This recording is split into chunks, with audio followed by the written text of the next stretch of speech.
L'Église doit être un signe plus ou moins fidèle du royaume, dans la mesure où elle accepte ou refuse l'évolution nécessaire. Mais cette assertion ne suffit pas à cerner la réalité, elle correspond à une vision encore trop périphérique. Il faut ajouter que l'Église n'est signe que dans la mesure exacte où elle est animée par les béatitudes. Ainsi, royaume et béatitude sont intimement unis. Celles-ci sont la pierre de touche de l'authenticité du royaume. Les étapes de la pénétration du royaume sont liées aux béatitudes. Nos belles assemblées ne peuvent évoluer valablement que dans la mesure où chaque mouvement l'approche des béatitudes.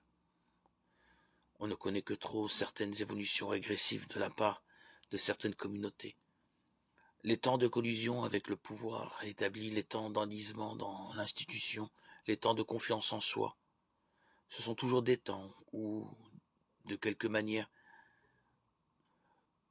la communauté, l'assemblée se prend pour le royaume ou pour le Christ. Des temps où elle s'imagine devoir triompher ou s'installer comme si l'évolution était achevée.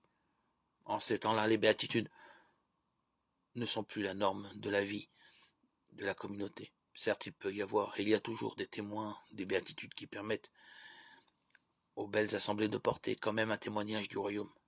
Mais il n'en reste pas moins que le signe global s'est dégradé dans une autosatisfaction qui interdit la faim et la soif du vrai royaume que provoquent les béatitudes.